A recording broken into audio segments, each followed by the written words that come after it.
This is Delhi. Please stand by for our next program. This is All India Radio. In our national program of talks tonight, we bring you an interview entitled The Magic of Sundarban, in which Dr. Pranabesh Sanyal, former Indian Forest Service officer who served as Field Director of Sundarban Tiger Reserve and Director of Sundarban Biosphere Reserve, and also known as the Mangrove Man of Bengal, is in conversation with Piyali Bondopadhyay, social activist who advocates conservation of environment through theatre and writes about environment for children. The magic of Sundarban. Sundarban is a magical land because it is the world's largest single mangrove chunk and also because it is the natural home to the fabulous mangrove tiger, the Royal Bengal tiger. In 1987, it was declared as the UNESCO World Heritage Site. Today, we have with us the Mangrove Man of Bengal, Dr. Pranabesh Sanyal. He was the field director of the Sundarban Tiger Reserve for a long time.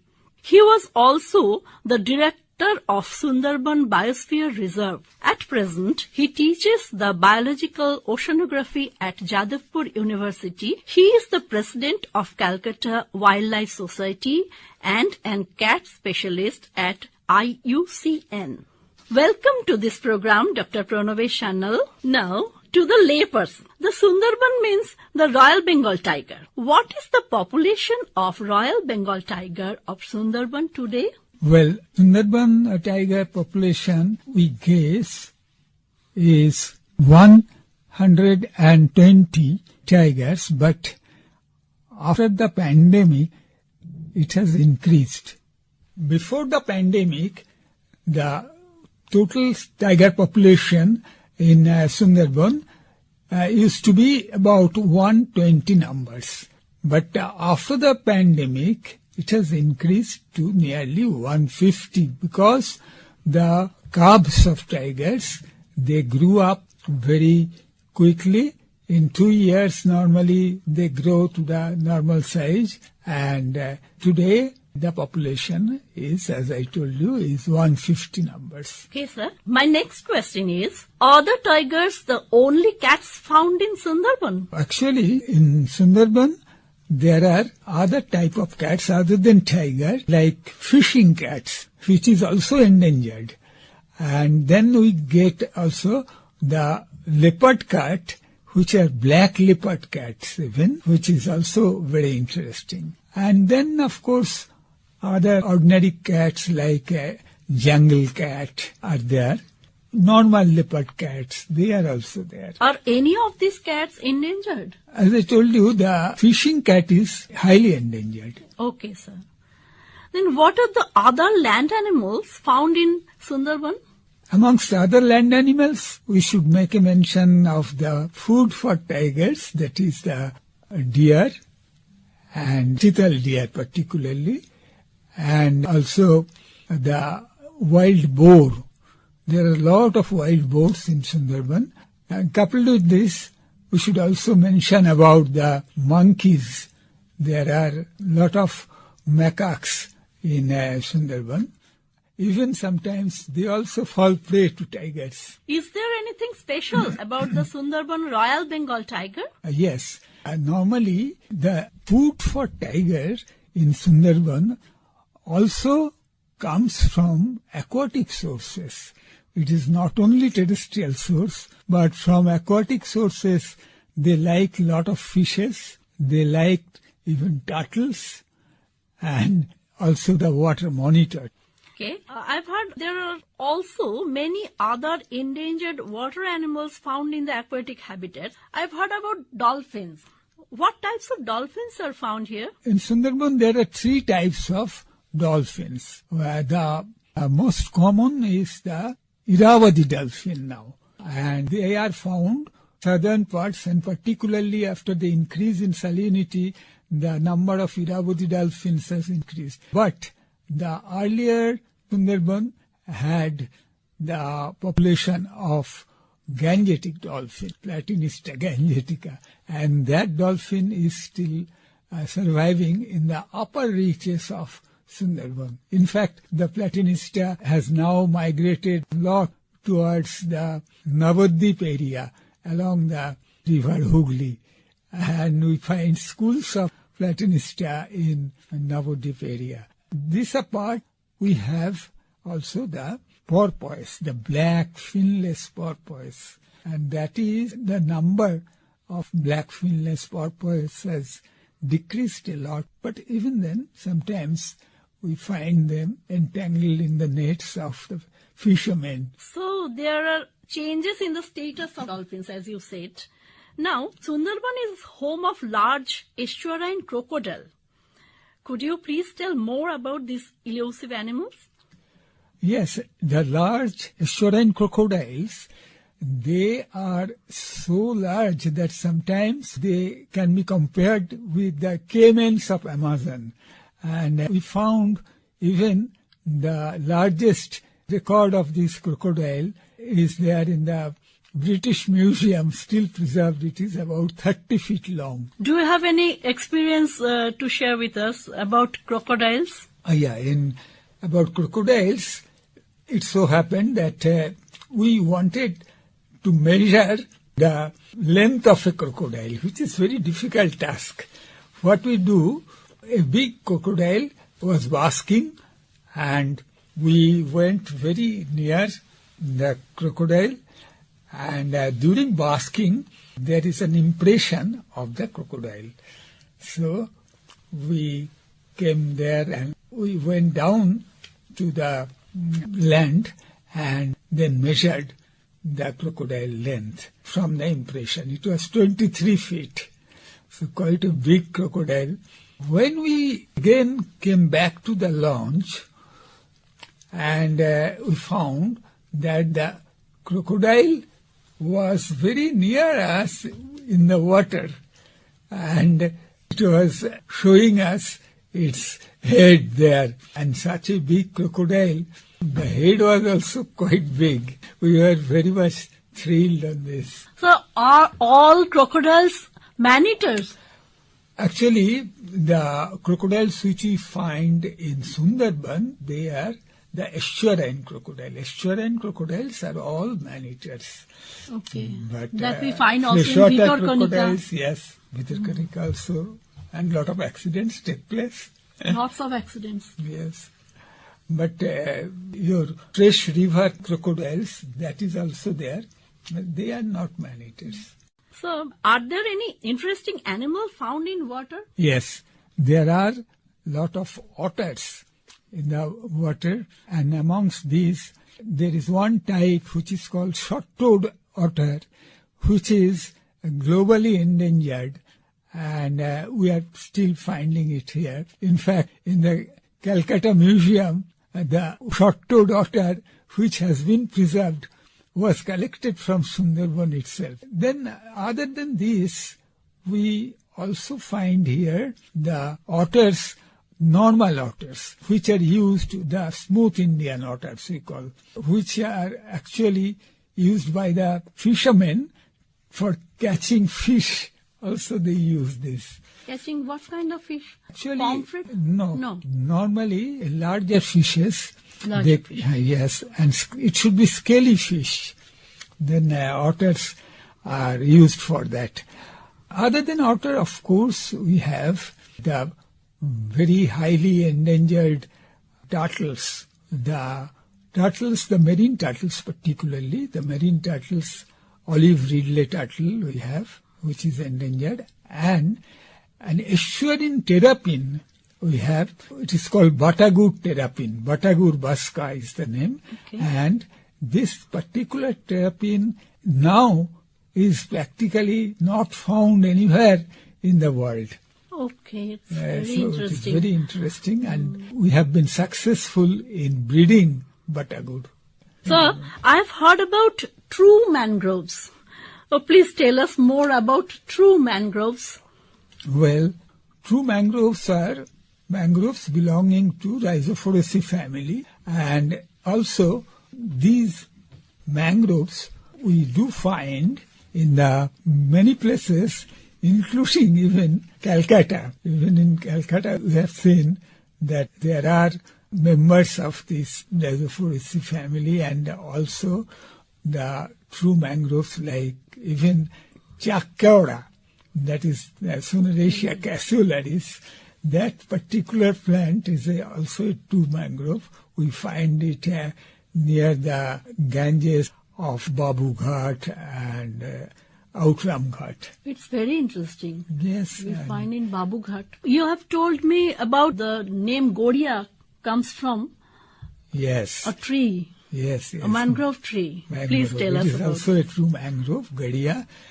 In fact, it used to be there in our present Gadia area, the Gadia Canal, which is there. All were full of this particular mangrove Gadia tree.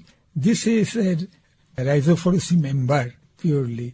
And now in proper Sundarban, the Gadia is planted in our many places for preservation, but it is found only in the eastern portion of the Sundarbans. Eastern portion of the Sundarbans. So Sundarban gets its name from Sundari tree, Sundari mangrove eco plant. What is the magic of Sundari tree?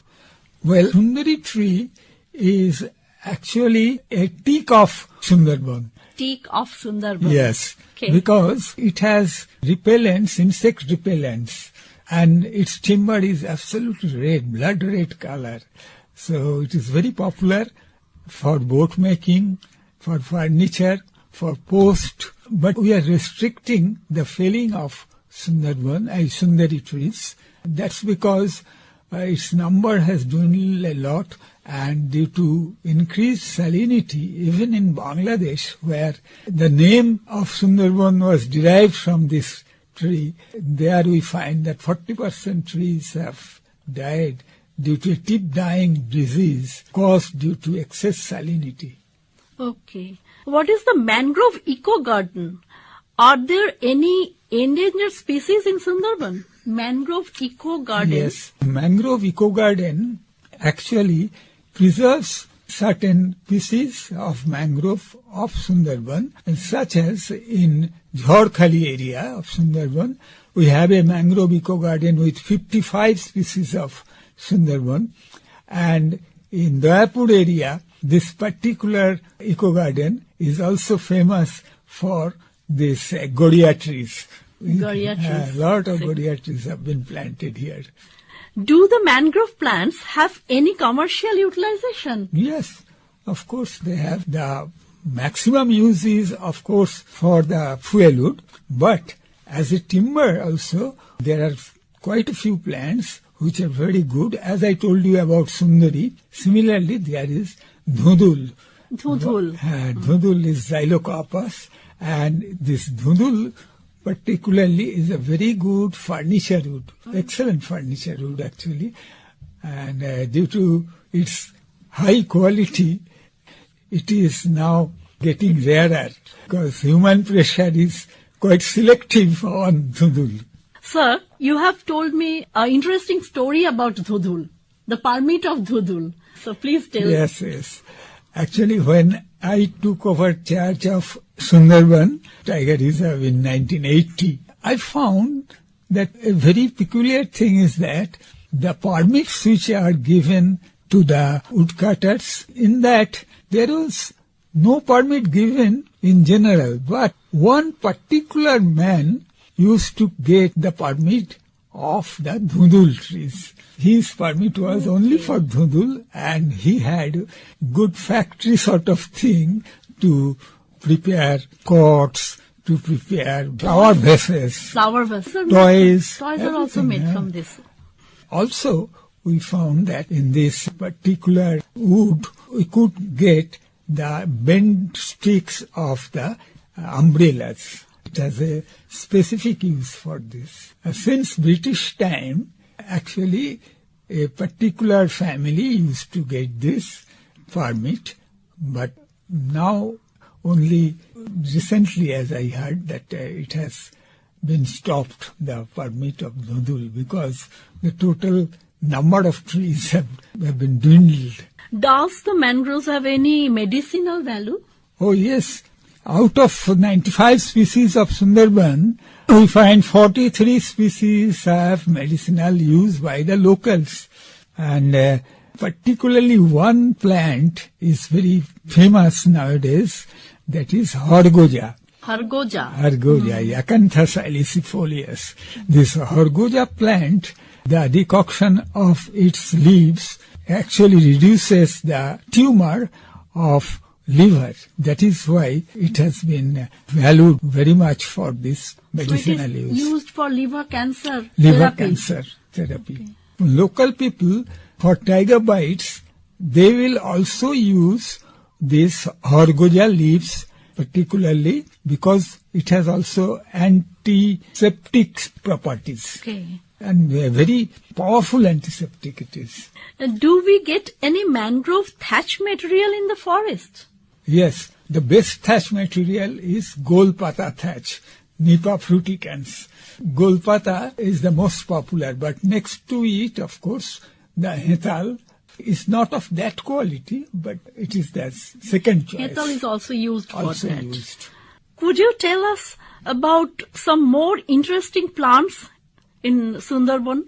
Yes, in Sundarban, there is one very interesting plant which is called Akash Bel, which is known also as love vine.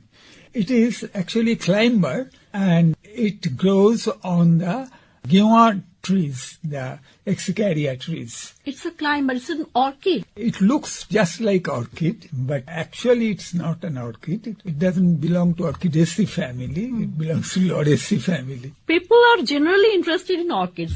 Are there any orchids in Sundarban?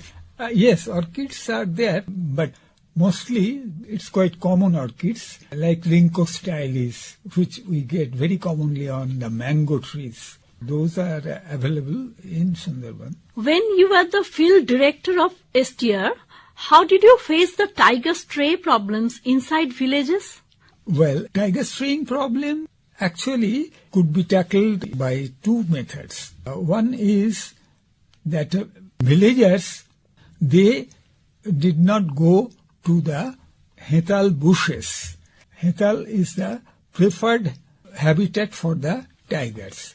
So if they are not disturbed, then the total number of man-eating cases also diminishes. We stopped Hetal permit and we allowed alternate fuels so that the number of casualties came down excellently.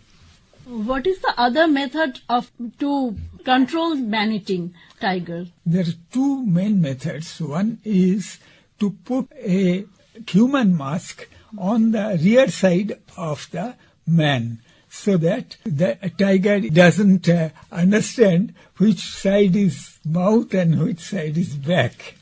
So in order to confuse tiger, you can say. And second method, that was the electrified dummies. The local people who are entering the forests of Sundarban, like Jele, Moule, and also the Kature, woodcutters. So their dummies were prepared and it was set on the forests, within the forests. And these dummies were electrified by energizer and 220-volt battery. So that as soon as the tiger jumps on this dummy, it gets big shock.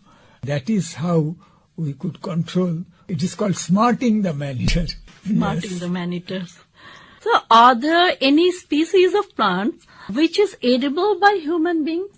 Oh yes, human edible plants are very less, but still they are there. First mention should be made about the Keora, Soneraceae, and second mention I should make is of the Chak Keora, Soneraceae cassularis. And thirdly, the Sundari fruits, they are also edible, but normally they should be boiled a little with the pulp. And this apart, also there are certain plants which gives edible fruits or edible leaves, I should say. They are normally herbs, sort of thing. So they are edible. So what about the wild rice of Sundarban?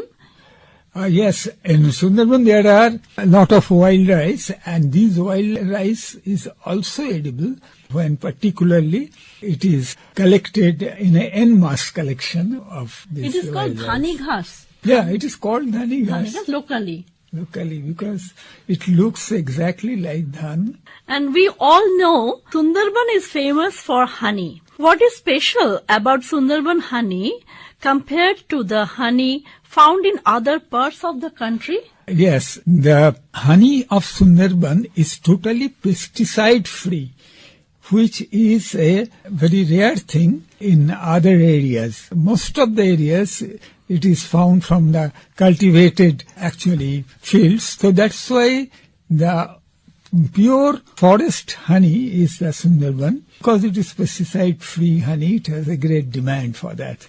Then which are good honey yielding plants? Best honey yielding plant is Agiceras, which is called locally Khalsi.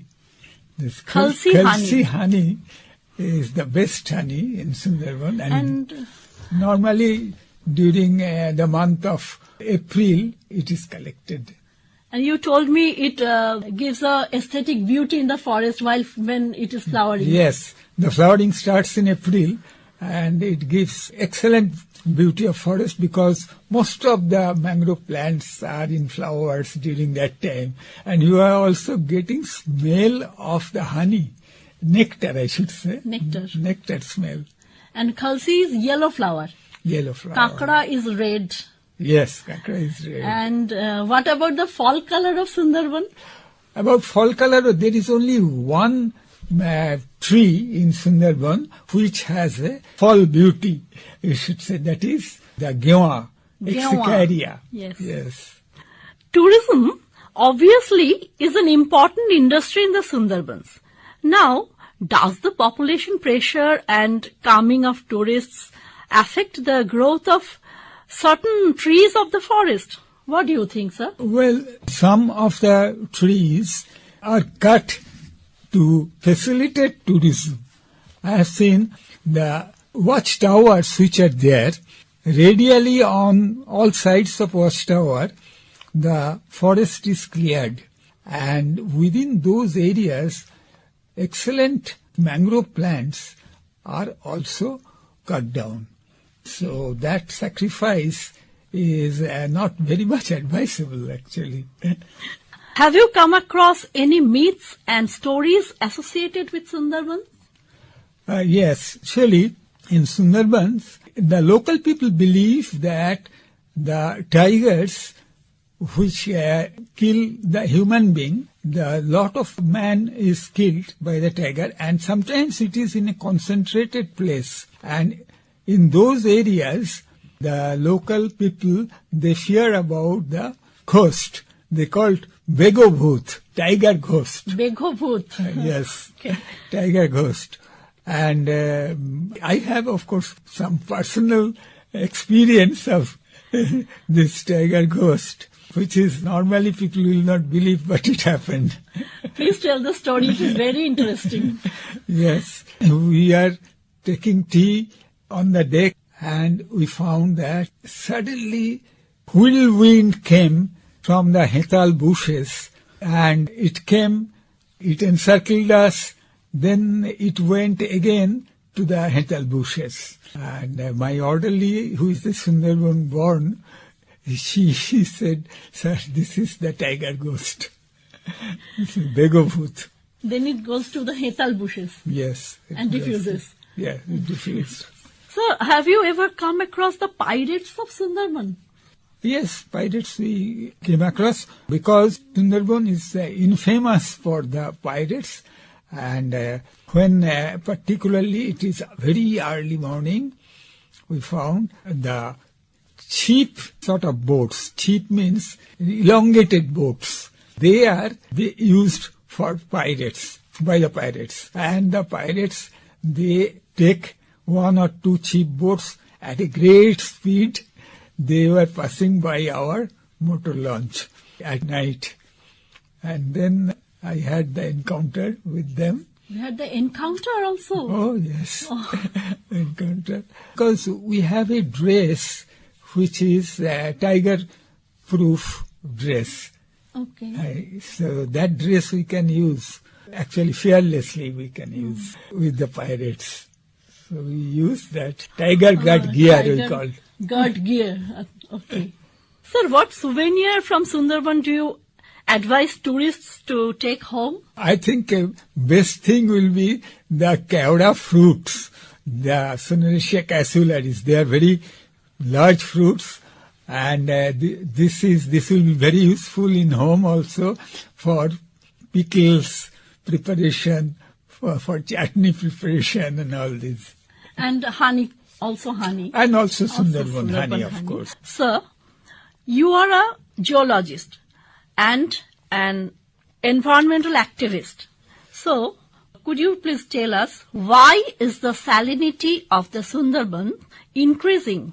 Yes, the Sundarbans is facing the sea level rise very much accelerated because the Bengal basin has been tilting eastwards since about Mesozoic times, and we find that due to this tilt, the eastern Sundarban is actually tilting down and western Sundarban is there in the proper position. And due to this tilt, the rate of sea level rise is increasing, and global rate is 2 millimeter per year, while Sundarban on the eastern side it is up to 10 millimeter per year, and in the western side in Sagar area it is 4 millimeter per year. And due to this rise, what happens? The sea water is coming inside the estuaries, and seawater actually makes the estuarine water much more saline, and this salinity is hampering even our flora and fauna. Flora, particularly Sundari trees, are first victims of this salinity. So the tilt, it's due to the Cretaceous crack in Bengal the basin, due to which tilt is there. Finally, we have come to my last question. What would you specifically forbid tourists while visiting the Sundarbans? Yes, while visiting the Sundarbans, normally the noise level should be kept at low pace. The lighting at the night, particularly when they are going inside, glaring will be forbidden, because if the animals are glared, then they become afraid, and it's not a good thing to do that. So these making noise and glaring, these two things should be forbidden. Apart from this, souvenir of Sundarbans, that is the birds, good-looking birds, as well as the carapace of the turtles, marine turtles, these things should not be encouraged, because that ultimately takes pressure on the animal itself. These things should be prohibited. Now we come to a conclusion. To me, interestingly enough, when the vision of a geologist is put behind approaching the Forest Service, it becomes no less than a poetic justice. Thank you so much, Dr. Pranabesh Sanyal, for your illuminating insights on the magic of Sundarban, which you have shared with us today. In our national program of talks tonight, you were listening to the interview entitled The Magic of Sundarban, in which Dr. Pranabesh Sanyal, former Indian Forest Service officer who had served as Field Director of Sundarban Tiger Reserve and Director Sundarban Biosphere Reserve, and is also known as the Mangrove Man of Bengal, was in conversation with Piyali Bondopadhyay, social activist who advocates conservation of environment through theatre and writes about environment for children. Produced by Shampa Choudhuri Ghoshal, Program Executive AII Kolkata, this program came to you from the Delhi station of All India Radio.